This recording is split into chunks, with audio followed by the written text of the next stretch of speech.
Vale, ahora mismo estarás diciendo, acabo de entrar en la clase de educación y sociedad y estoy viendo a cuatro idiotas desesperados.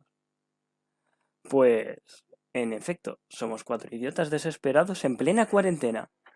Pero, ¿a que no te imaginas cómo hemos podido llegar a esta situación?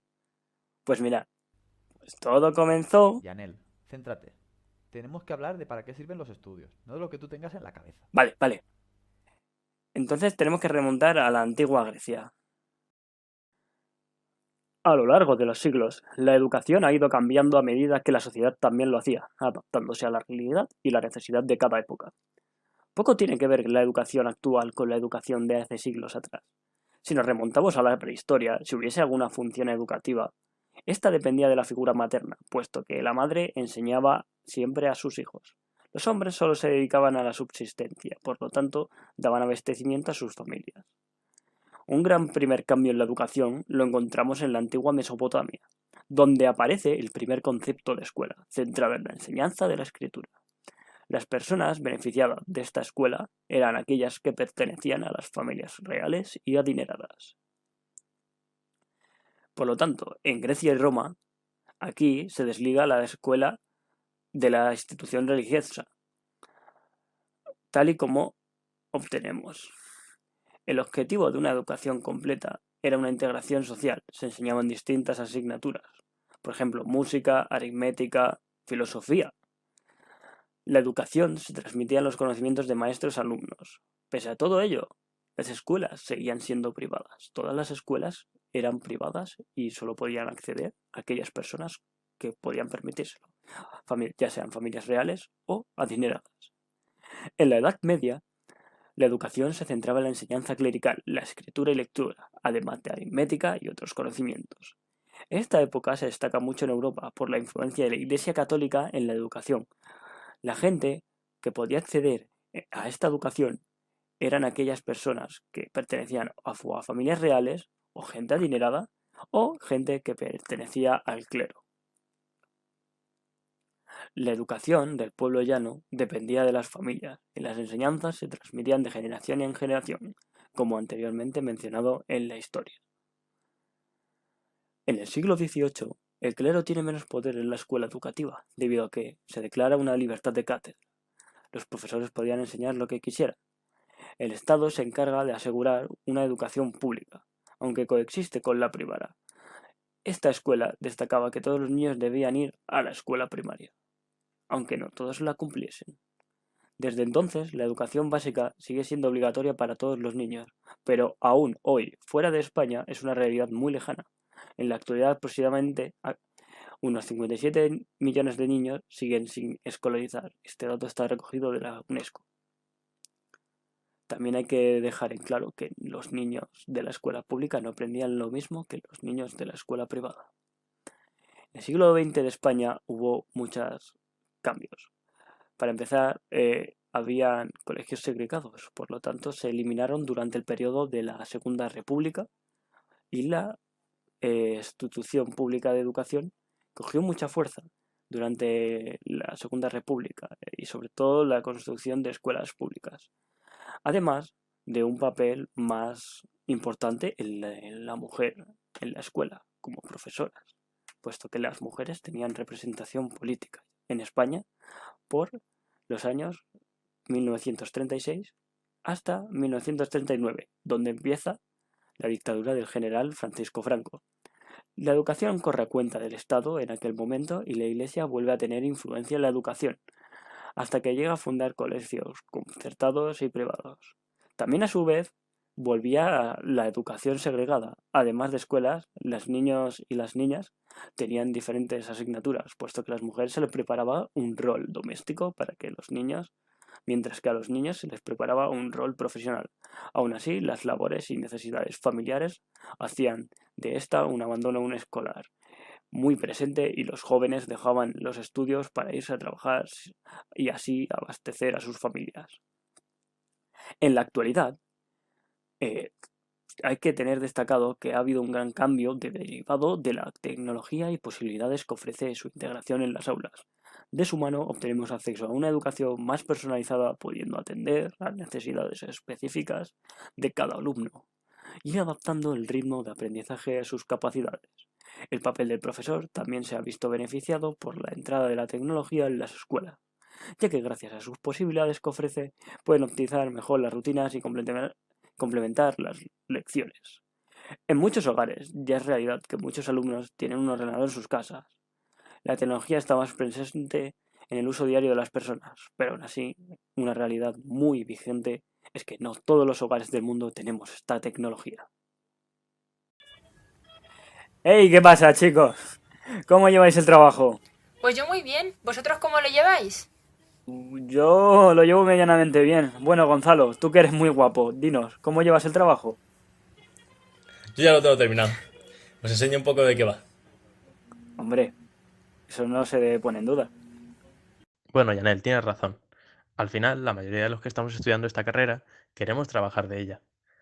Así pues, una de las preguntas que nos puede surgir es, ¿tenemos más posibilidades de encontrar un empleo que alguien que tenga otros estudios superiores? La respuesta es no. Como vemos en estas dos tablas, hay una ligera diferencia entre la tasa de empleo de estudios superiores normales y nuestra tasa de empleo. Estamos ligeramente por debajo. Donde sí hay una mayor diferencia es entre mujeres y hombres. Eso lo trataré más profundamente después. Otra de las preguntas que cabría hacerse es si el nivel de estudios está relacionado con el salario. Bueno, esto vemos que es verdad cuando vemos esta gráfica. La línea roja es el nivel de estudios superior, frente al resto de líneas, que son niveles de estudios más inferiores situadas gradualmente. Ya hemos visto un poco la relación entre los estudios, el salario y el empleo, y ahora nos vamos a centrar en qué críticas le podemos hacer a esta relación. Mi primera crítica va a ir en un sentido económico más desde una perspectiva de clase.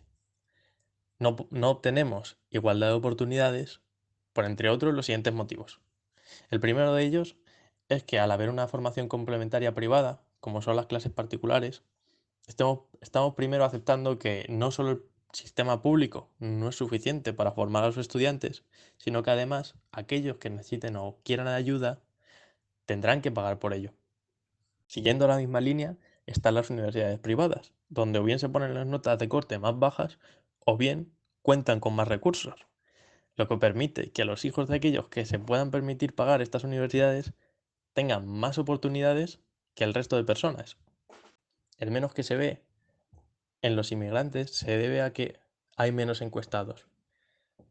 Esto es debido a que se ha hecho en Castilla-La Mancha, pero si se hace a nivel nacional, se ven las mismas diferencias. Os voy a dejar de todas maneras todos los links que queráis para que lo podáis comprobar. También desde una perspectiva de género, podemos decir que los trabajos más feminizados son históricamente peor valorados. Esto lo podemos ver en la siguiente gráfica que voy a mostrar, donde vemos que los trabajos peor pagados son más comúnmente realizados por mujeres. Pero este no es el único punto que tenemos que destacar. No solo los trabajos peor pagados están hechos por mujeres, sino que, además, en el mismo nivel de estudios, las mujeres cobran menos que los hombres. Eso os lo estoy mostrando ahora mismo en la gráfica que estáis viendo. Podéis ver la diferenciación como es muy grande entre hombres y mujeres. Finalmente, vamos a tocar este tema desde una perspectiva de nacionalidad. La nacionalidad influye claramente en tu salario. Y no hablo de niveles de estudios distintos, sino en los mismos niveles de estudios, los inmigrantes tienden a tener trabajos con menor salario que los españoles. Esto lo podemos ver en la tabla que ahora mismo estoy mostrando. Vale, supongo que después de todo esto, nos podemos imaginar que las mujeres inmigrantes sufrirán doble discriminación.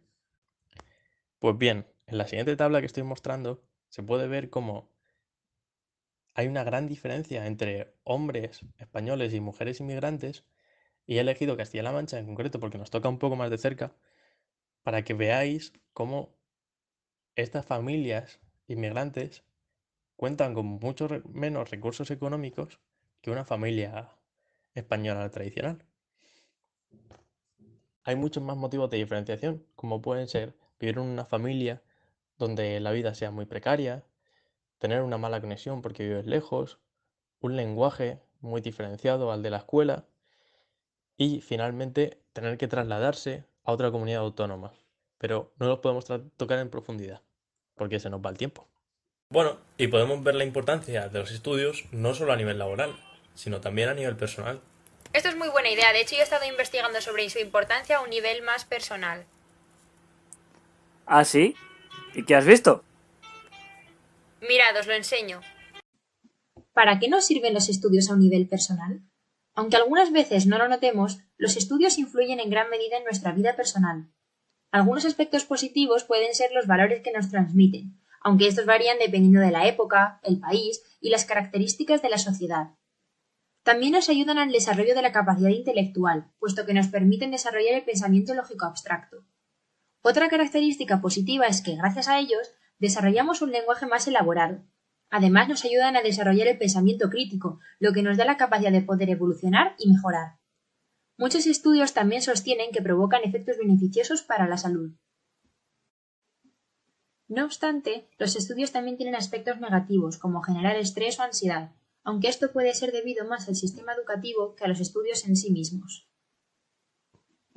Por otra parte, los estudios también nos generan un hábito que nos prepara, entre otros aspectos, para la vida laboral. Aunque siguiendo con esta misma línea, ¿los estudios de verdad nos preparan para la vida laboral? Vamos a comenzar a tratar este tema desde los inicios de nuestra formación como estudiantes. ¿Podríamos decir que la educación primaria y secundaria nos prepara para un oficio? Es innegable afirmar que éstas no te proporcionan una formación específica para un oficio en concreto. Sin embargo, sí que te enseña unos conocimientos básicos que van a suponer unos cimientos en los que posteriormente puedas construir tu formación profesional.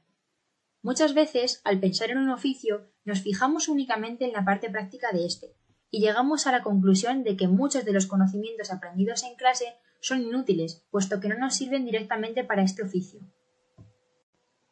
Sin embargo, hay que recordar que un trabajo no consta únicamente de la parte práctica, sino que también requiere de un conocimiento básico en muchos aspectos. Por ejemplo, se debe contar con un lenguaje adecuado para poder hablar con tu jefe o jefa, nociones básicas sobre el uso de las tecnologías dada la época en la que vivimos, conocimiento en matemáticas, etc. Ahí es donde entra el papel principal de la importancia de los estudios. Pese a esto, existen oficios que requieren de una mayor preparación teórica y otros que dan más importancia a la experiencia práctica y no exigen una amplia titulación académica. En lo referente a las universidades y más concretamente a nuestra carrera, ¿creéis realmente que Magisterio prepara para el oficio de maestro? Para responder a esta pregunta, primero vamos a escoger una frase del doctor en Ciencias de la Educación, José Antonio Fernández Bravo. Cole, yo tenía recuerdo a uno que se pasó toda la mañana llorando, que se quería ir a su casa para jugar con un camión mediano. Y yo no sabía qué hacer porque mira qué experiencia tenías. En Magisterio te acordabas de Vygotsky, de Piaget. Pero no recordabas que decía Piaget cuando jugaban con un camión mediano. No. Con esta frase queremos destacar que la carrera de Magisterio no te prepara al 100% en todos los aspectos del oficio a la que ésta está dedicada, puesto que esto no es posible. Sin embargo, sí te proporciona conocimientos y estrategias esenciales para luego ejercer de maestro. También es cierto que el nivel de preparación que vas a obtener durante la carrera va a depender de la propia universidad, los docentes que haya en tu grado, tu personalidad o el sistema educativo que haya en tu país. Esto último influye en gran medida en la preparación laboral y es uno de los motivos por los cuales los españoles van a otros países a estudiar. Para salir del ejemplo de Magisterio, hemos entrevistado a una chica que ha estudiado Derecho en Inglaterra y le hemos preguntado acerca de las diferencias que ha encontrado entre estos dos países.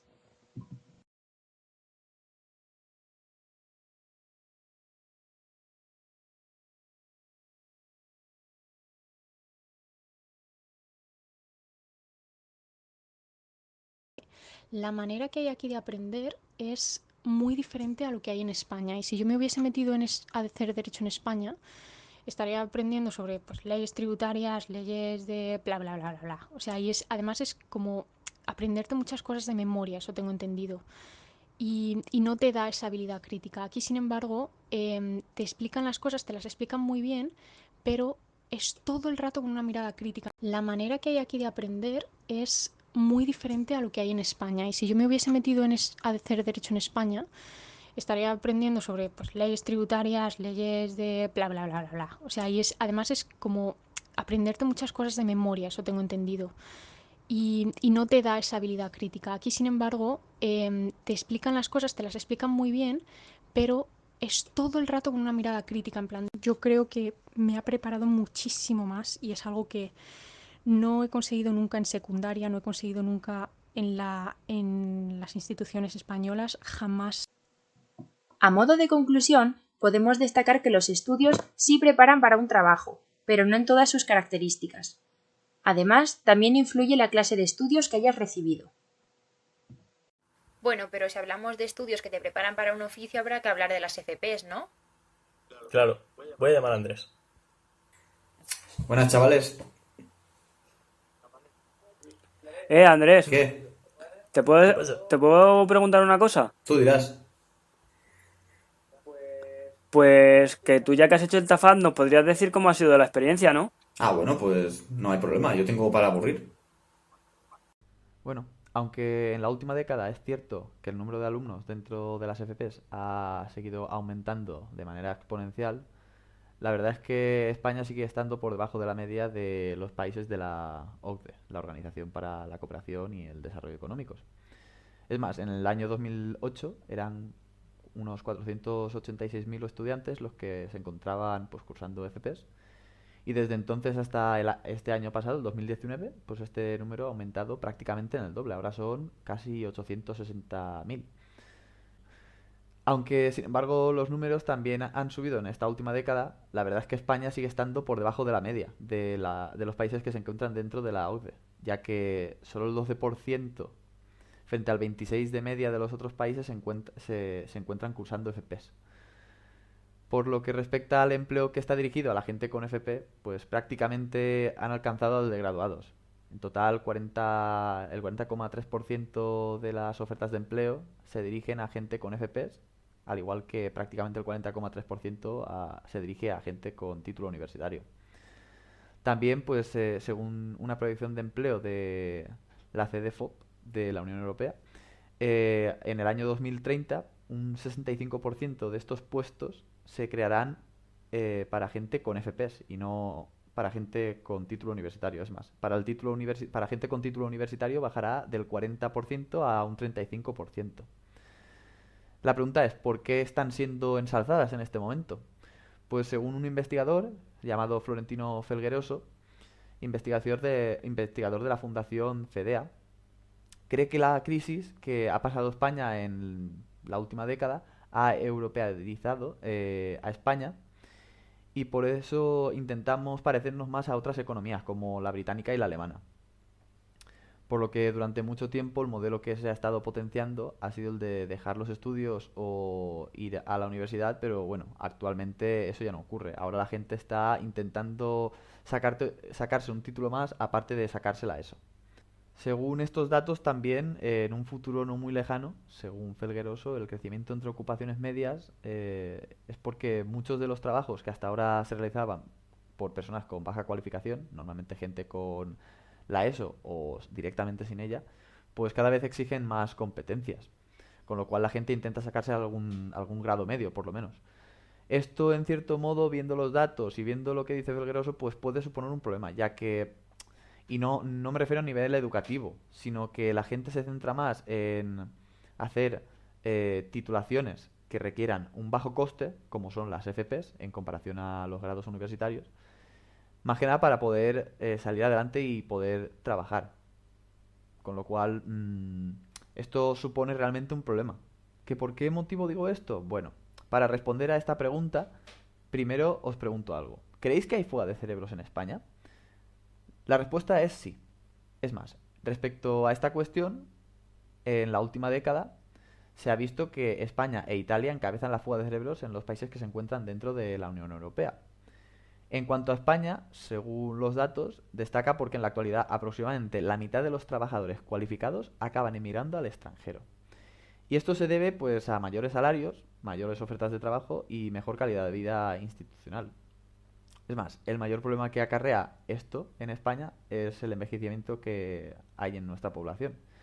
El 80% de los trabajadores que han emigrado en la última década en España eran universitarios, por lo que si la población joven se va, solo queda la población adulta y de la tercera edad. De esta manera, España se enfrenta a un descenso potencial de su fuerza laboral en los próximos años. De modo que en un futuro, cuando la mayoría de la población esté finalizando su edad laboral o se encuentre ya en una jubilación, en su jubilación, existirá un grave problema a la hora de poder pagar no solo la jubilación de la población, sino también de poder afrontar otros pagos como es el de los funcionarios públicos. Es decir, nosotros, como futuros maestros. Es por esto por lo que durante los últimos años se ha hablado de que nuestra generación puede que no llegue a cobrar la jubilación. No sé si lo habréis oído. En cuanto a qué se debe, no es solo debido a la gran variedad de trabajos, o mejores salarios o mejor calidad de vida institucional que se puede encontrar, sino también se debe a la falta de oportunidades que existen en España desde hace años. Aproximadamente desde la crisis, aunque desde antes ya se venía notando. Bueno, y respecto a si la fuga de cerebros se está viendo en la última década, desde aproximadamente la crisis, pues realmente no. Realmente esto ocurre desde mucho antes, solo que en la última década este problema se ha agravado mucho más, ya que aquí en España la crisis afectó a niveles muy altos.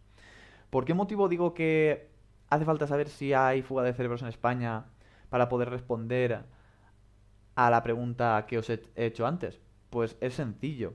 Si las empresas piden para sus puestos de trabajo competencias más altas, pues la gente, como por ejemplo un estudiante de universidad que pueda tener, no sé, por ejemplo, una ingeniería, puede que él tenga esas competencias, pero se las exijan para trabajar, por ejemplo, no sé, de barrendero.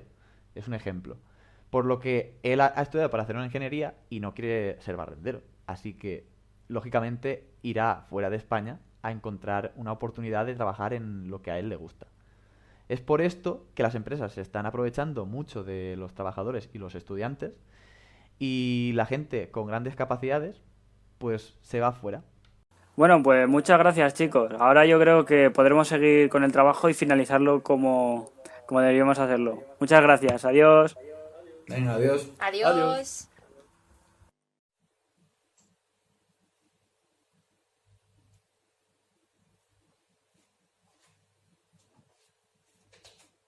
¿Aún estáis aquí? ¿Se acabó? Y a puntuarnos el trabajo. ¿Qué esperabais? Ah, que dijéramos que la educación pública realmente es gratuita. Pues no hay pasta. ¿Esperabais que saliera Pedro Sánchez diciendo que se había acabado la cuarentena? Iros.